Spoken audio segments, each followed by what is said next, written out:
Good morning students. Here is your English teacher Farha Syed.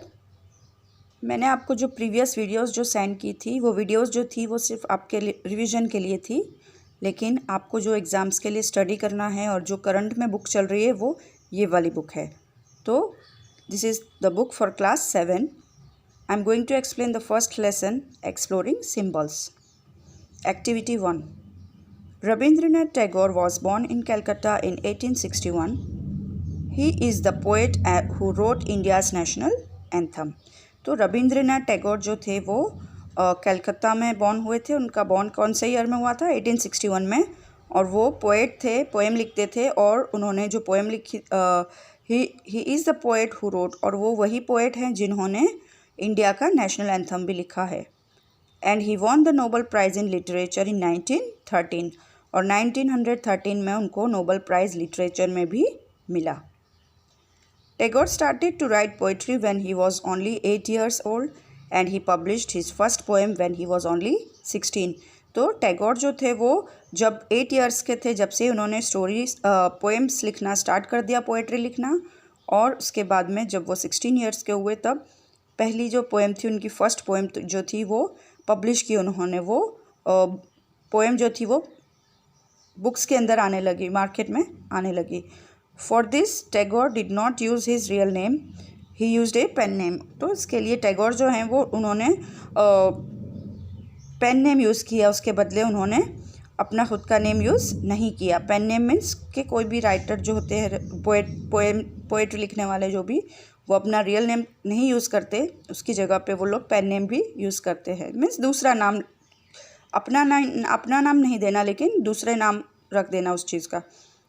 जैसे for example Bhanu Simha, उन्होंने अपना pen name दिया था। भानु सिम्हा का मीनिंग होता है sun lion. If you publish a story और a poem, what pen name would you choice? Can you make your name as silly और as serious as you wish? अगर आपने कोई पोएम लिखी हो तो आप उसका पेन नेम क्या देंगे?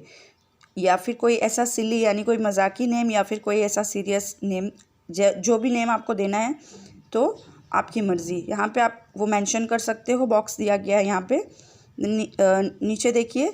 Share your pen name with your classmates के साथ में आपको यहाँ पे आपका पेन नेम शेयर करना है, और यहाँ पे चार्ट में लिखना है, और सबसे इंटरेस्टिंग किसका नेम है वो देखना है। तो क्लासमेट्स के साथ में तो इट्स नॉट पॉसिबल, तो आप फैमिली मेम्बर्स के साथ में आप बुक में ट्राई कर सकते हो। और जितने भी नेम्स ऊपर लिखे हैं वो यहाँ पे नीचे का जो बॉक्स दिया गया है वहाँ पे आप जो नेम्स इंटरेस्टिंग नेम है इनमें से वो आपको यहाँ पे लिखना है। Here is activity 2। Read the poem carefully to yourself. Make mark any word that you don't understand. Use a dictionary, internet or your classmates who may help you to understand each word and idea in this poem। तो यहाँ पे एक poem दी गई है, poem को आपको पढ़ना है केयरफुली, और उसमें जो वर्ड्स आपको ऐसे लग रहे हैं कि ये वर्ड्स मुझे नहीं पता, तो उसको अंडरलाइन कीजिए, उसको डिक्शनरी में आप चेक इट आउट कीजिए, या फिर इंटरनेट पे, या फिर आप किसी की हेल्प भी ले सकते हैं। Where the mind is without fear, mind जहाँ पे डरते मीन्स डरे बिना माइंड हो, वहाँ पे इस टाइप से पोएम की एक्सप्लेनेशन है। ये पोएम के लिए रविंद्रनाथ टैगोर को नोबेल प्राइज़ भी मिला था। Where the mind is without fear and the head is head high. तो ये पोएम जो है वो अपना इंडिया का जो फ्रीडम मिला था हमको, फ्रीडम 1947, उसके पहले की लिखी गई है ये वाली पोएम। तो वो क्या लिख रहे हैं कि जहाँ पे माइंड जो है विदाउट फियर, यानी जहाँ पे डरते नहीं हैं हम, माइंड्स हमारे, वहाँ पे हमारा हेड जो है, सर जो है वो हाई रहता है। वेयर नॉलेज इज़ फ्री, और नॉलेज जो है वो फ्री ऑफ चार्ज रहती है।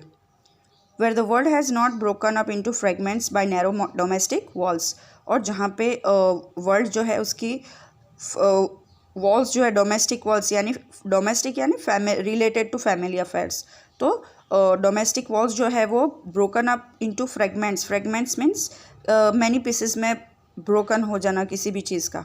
तो यहाँ पे दिया गया है कि world has not been broken, world जो है वो ब्रोकन नहीं होता up into fragments by narrow domestic walls से। Where words come out from the depth of the truth, जहाँ पे वर्ड्स जो है वो depth of the truth, depth means गहराई और ट्रूथ मीन्स सच्चाई, तो सच्चाई की गहराई से वर्ड्स आ रहे होते हैं। Where tireless striving stretches its arms towards perfection, और जहाँ पे tireless, tireless means without any rest और स्लीप, यानी बिल्कुल काम सोए या फिर रेस्ट किए बिना, मीन्स कंटिन्यूस काम करते रहना, कभी थकना ही नहीं। Striving stretches its arms towards perfection, यानी परफेक्शन की तरफ वो खींचते रहना अपने आर्म्स को। Where the clear stream of reason has not lost its way in the dreary desert sand of dead habit, और जहाँ पे क्लियर स्ट्रीम की जो रीज़न है वो लॉस्ट नहीं किया उसने उसका वे ड्रेरी डेजर्ट में। Dreary desert means desert an what is the meaning of desert?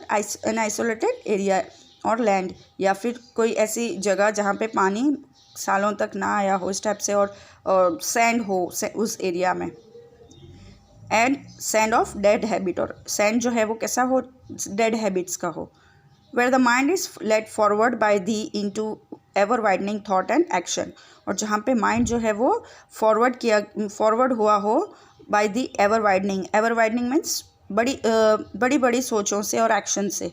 Into the haven of freedom my father let my country awake, तो हेवन मीन्स जन्नत, स्वर्ग, तो जन्नत की फ्रीडम में जो है वो आज़ादी की जन्नत में माय फादर किसको बोल रहे हैं? वो गॉड को बोल रहे हैं। लेट माय कंट्री अवेक, तो मेरा कंट्री को जगा दो।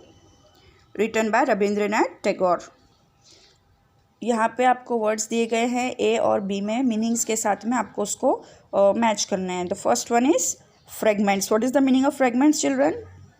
Fragments means pieces broken off or detached from a complete portion. Then striving means to labor hard. Dreary means cheerless. Domestic means related to family affairs. Tireless means without rest or sleep. And desert means a water or isolated area of land. Now activity 3. Look carefully at where the mind is without fear the poem. The poet is talking to someone. What help you to understand from the poet is talking to? यहाँ पे poem लिखी गई है जो हमने अभी read की, वो पोएम में आपको क्या लगता है आपके पोएट जो है किससे बात कर रहे हैं? तो आपको यहाँ पे वर्ड्स की हेल्प से अंडरस्टैंड करना है कि पोएट जो है वो किससे बात कर रहे हैं। यहाँ पे लिखना है स्पेस गिवन में, the subjects of the 3 lines of the poem are underline below, और यहाँ पे 3 लाइन्स जो है वो पोएम की दी गई है उसको आपको देखना है। What's the subject of the 4th line? 4th line की सब्जेक्ट क्या है?